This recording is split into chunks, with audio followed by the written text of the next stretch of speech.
Good morning, students. This is Mrs. Olive Caleb.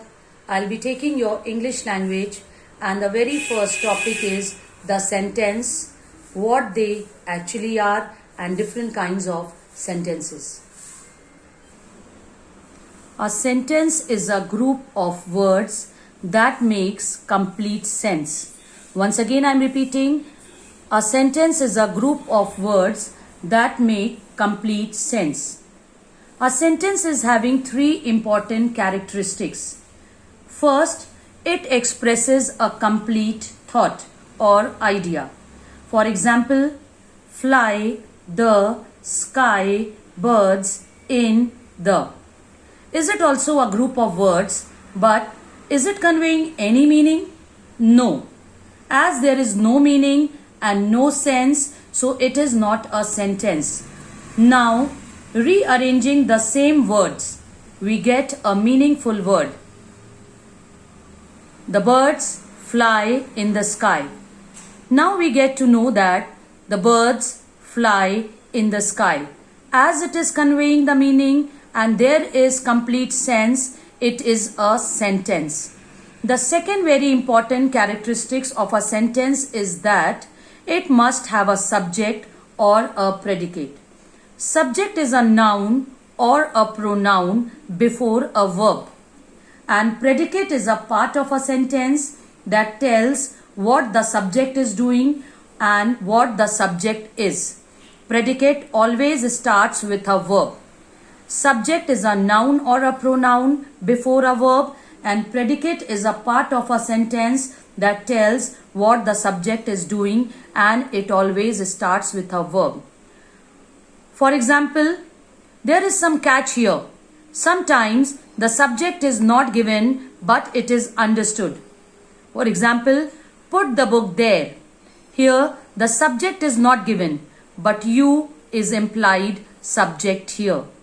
So most of the time when the sentence is an imperative sentence, the subject you is implied subject.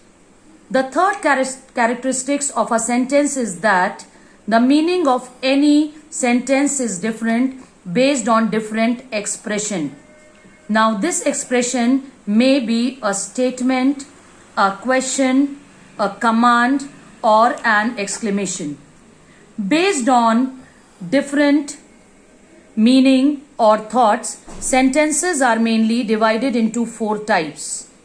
The very first one is assertive sentence. An assertive sentence is a sentence which states and declares something. It also gives information. An assertive sentence states and declares something. It also gives information to us. And these sentences always end with a period, or you can say a full stop. Like, my mother is going to the market. It gives us information that the mother is going to the market.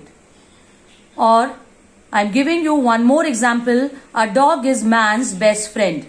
It is based on experience that dog is always the best friend of man.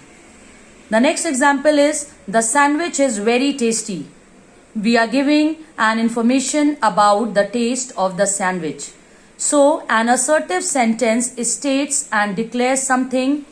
It gives an information and it always ends with a full stop. The next one is an interrogative sentence.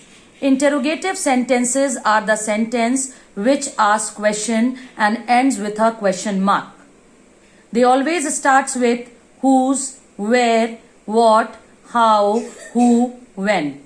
I'm giving you few examples like, who are you? Where is my book? How are you? Will you be my friend?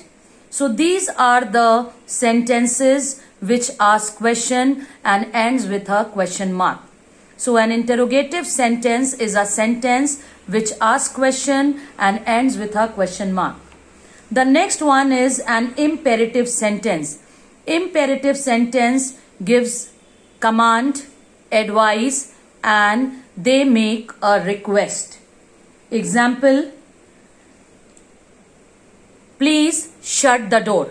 Here you or we use the word please. By using the word please, we make a request.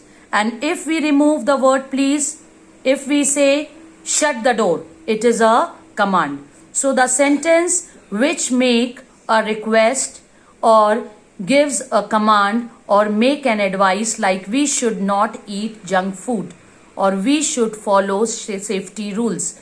So these kind of sentences are known as imperative sentences, and they always ends with a period, that is a full stop. So an imperative sentence makes a request, advice and gives command. And the last one is an exclamatory sentence. An exclamatory sentence expresses strong and sudden feelings or emotion. I'm giving you one example. That is a huge elephant. We are expressing our emotion of surprise here after seeing the size of the elephant. If I say what a beautiful flower, we are expressing our emotion of joy that we are happy to see such a beautiful flower. So exclamatory sentence express strong and sudden feeling, and they always ends with an exclamation mark. Suppose you get hurt. The very first word comes out of your mouth is ah or ouch, and that is a strong and sudden feeling. Thank you.